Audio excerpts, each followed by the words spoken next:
Hey, it's Julin and Jen, and we're Autonomy Learning. We're here for another conversation about.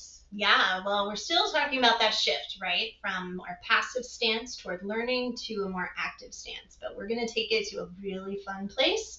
We're going to talk about grades and what it's like when we focus more on a final product than on a growth process. Right. And I know this time of year, all Oh, of this our time of boys, year.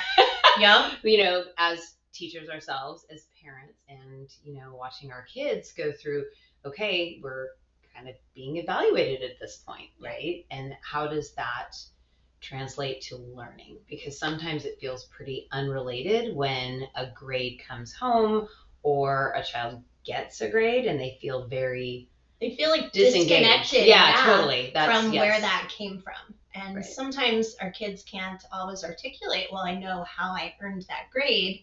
When you hear a kid use those words, they're definitely taking a more active role in where they put forth effort that gets them the grade that they're going for. Right. If they have no idea, how can they possibly take an active stance in that learning process? Right. And that's hard because at any stage, right, they're still trying to figure out. And it is a hard thing for kids sometimes to see how all of these, discrete skills fit together into a bigger whole.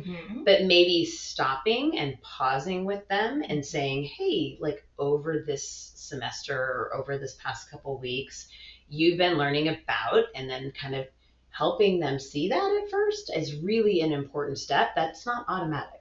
No, I think you're absolutely right. And I think a lot of our job as educators is to help take learning and make it concrete and then help kids be able to look back at how far they've come, right? That's where they become more confident learners, when they see that they've done those tough things that they couldn't do before. And if we're just moving along and grades are happening, then kids are not necessarily feeling that pride and then getting ready for that next bigger challenge that comes after that. So really helping kids to see, well, I know what I need to do, right? Maybe we're using a rubric or a clear checklist, or we're creating examples of what a mastery level success might look like. Whatever we can do and whatever tools that we're using in our classroom space to help that become more concrete for kids, that's going to help them take more ownership. Yeah. And I think too, I'm kind of thinking about, as adults, we feel the same way that kids do, that learning should be this straight arrow. Once I have a goal, super nice. It's all going to be that, but it's really like, it's like a tangled piece of string. It's crazy.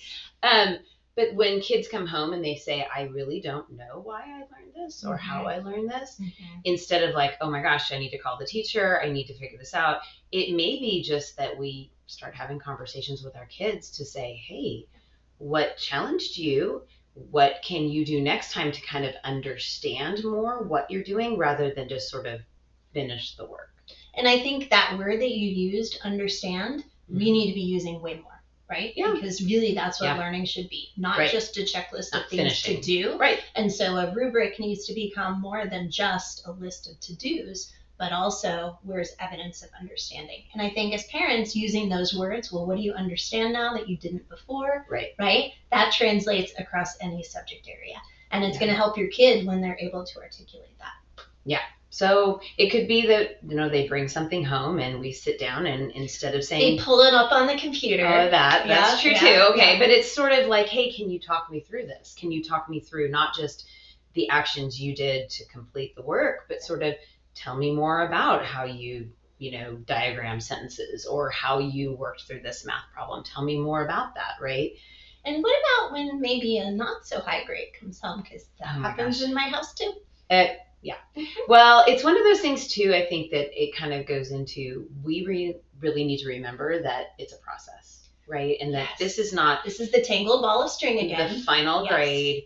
There's learning to be had through the mistake they made, and to be honest and say, hey, you missed that opportunity to really know it but you can keep learning. Yeah. No, I love that. So we're still focusing on the aspects of our relationship that matter, right? The integrity piece, but also using that as a teachable moment. Yeah. And what might you do differently next time? Yeah. Because then that's hard too, because we have to manage our own emotions about the concern, like they're getting lower grades or they don't get this, and what do I need to do? Do I need to tutor? Rather than moving into a fixing mode, again, taking that calming breath and kind of Yeah. saying, okay, let me see where you're at with the learning and Right. let's see what you can do, because empowering them to fix themselves, right, and to learn for themselves is going to pay off for the long haul. Well, and I think as our kids get older, and this should definitely be something that's starting by middle school, that it's not just us who are getting those emails and those alerts about grades, but that our kids have a plan for checking up on their own progress, their own averages, have a conversation about how often that happens and when and why. Right. And if there's a grade that's missing or whatever it is, that they're the ones who are talking to their teachers and they're really experiencing all the ownership of all the pieces. And the faster that we do that, the better, because when they get older and they're not doing it, then it's hard. Yeah. And that's going to feel good to them to be able to manage that, to be in charge more and more independently. Absolutely. Yeah.